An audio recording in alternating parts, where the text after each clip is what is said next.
There you are. Hi, everybody, and welcome to Storytime Live for the last time this week. Now, you might remember yesterday we were talking about how you can really let your imagination run wild in a story. And a lot of stories, certainly the ones that I tell you, the folk tales and the fairy tales, a lot of those stories are make-believe, things that have made to be magical and things to get your imagination running. But in most stories, you will find there's a little bit of truth. Some parts of those stories are real. And as a listener, it's up to us to try and work out which parts of the story are true and which parts are make-believe. And I want you to have a think when you listen to today's story, which parts might be real and which parts are made up. Now, a lot of the stories I tell you begin with once upon a time. I'm not going to do that today because I can actually tell you when this story happened. We're going to go back hundreds of years. We're going to go back to the 13th century, to the year 1284, in the town of Hamelin in Germany. And in the year 1284 in Hamelin, they had a real problem. Rats. They were everywhere. There were rats running down the street. In the houses, they were scuttling around the floor. People would sit at their tables eating their dinner, and a rat would run across. Sometimes they'd open their cupboards to get out food, and rats would come scurrying out from the cupboards. When they go to bed at night, rats would come running from underneath the bed. Oh, they were everywhere. Now, the mayor of Hamelin was known to be a bit of a greedy man. And his solution to the problem was the cheapest solution, and that was to let the townsfolk deal with it. He thought, if everybody does their bit and tries to get rid of the rats in their own home, that'll solve the problem everywhere. It hadn't worked. And it was getting to the point where he was thinking he was going to have to spend some money and get this problem sorted. The townsfolk were starting to get angry, and they came to see the mayor. You need to get this sorted, they said. We pay our taxes week in, week out. You should get this sorted right now. If you don't, next election, we're not going to vote you in as mayor again. Now, this got the mayor listening. He didn't want to lose his job, and he thought, yeah, I think I have to do something now. Now, that same day as it happened in the afternoon, a strange man came into the town.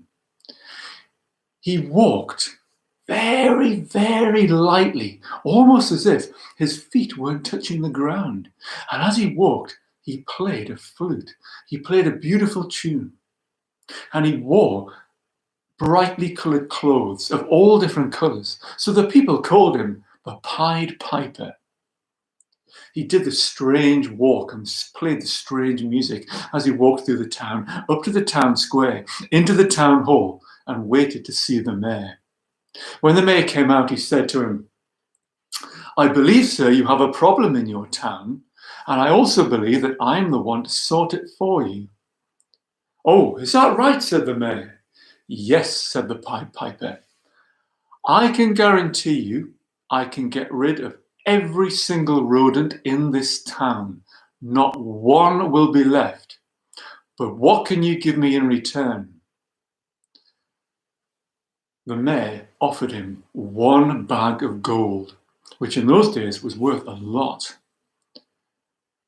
I can give you this bag of gold, said the mayor, but only once I am certain that every rat has been removed. They made a deal, and the Pied Piper walked down the stairs out of the town hall and into the town square. And there he stood. It was a beautiful, clear, sunny day, just like today. And there wasn't a breath of wind. Everything outside was calm. Everything was quiet, almost as if everything was waiting for something magical to happen. The Pied Piper took his flute, put it to his lips, and he started to play. He played a strange tune, a tune that was neither happy nor sad. Then something magical did happen. The rats suddenly stopped scurrying. They stopped scampering. And all of a sudden, they came out of the houses, out of the buildings, and they gathered all around the Pied Piper, listening to his music.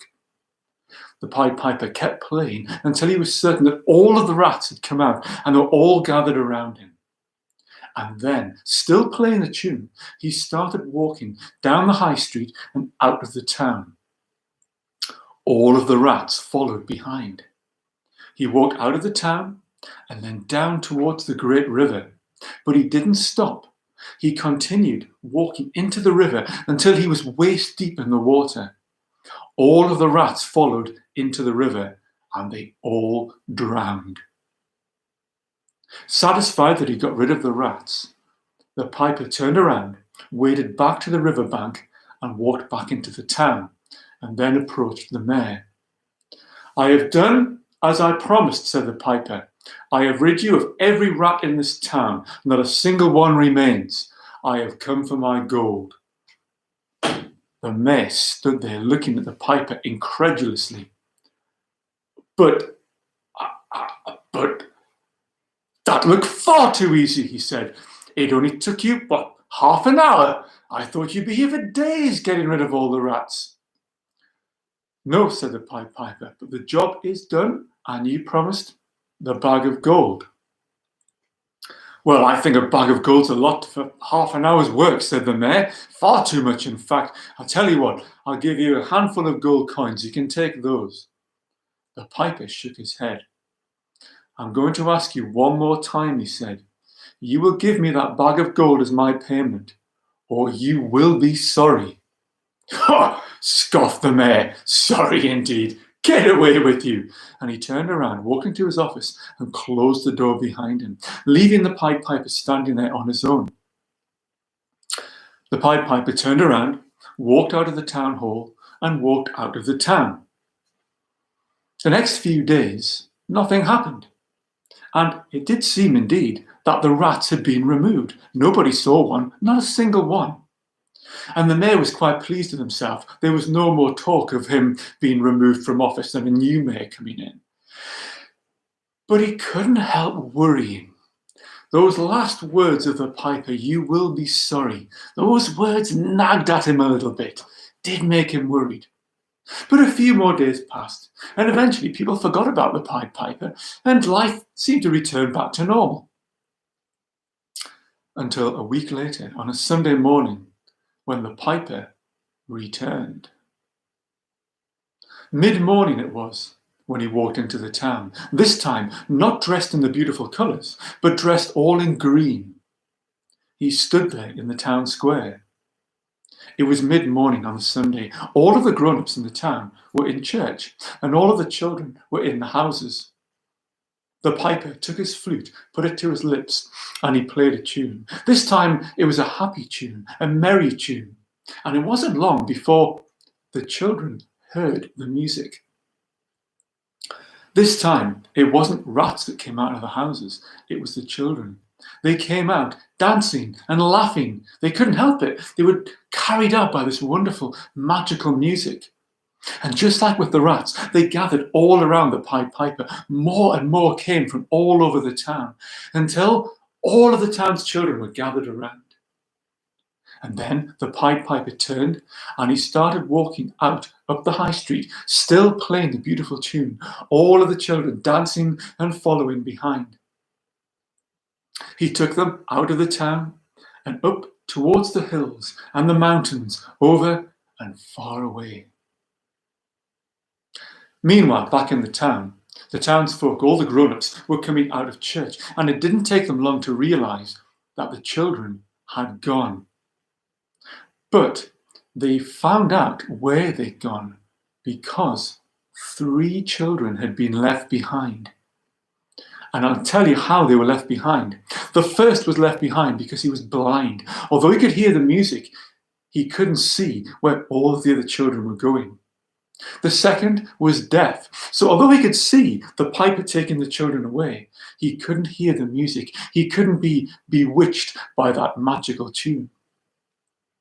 The third child was lame. He couldn't walk very well. He had 2 sticks. And although he could see and he could hear, he couldn't keep up with the others. And so he was also left behind. And between the 3 of them, they told the townsfolk what had happened, how the piper had returned and taken the children away. The townsfolk grew angry. "This is all your fault," they said to the mayor. The mayor felt very sorry. "You should have paid him when you had the chance. It was a fair price. He got rid of all the rats. He was true to his word." But of course, the children had gone. The mayor did feel sorry. He realized he'd done wrong. But it was too late.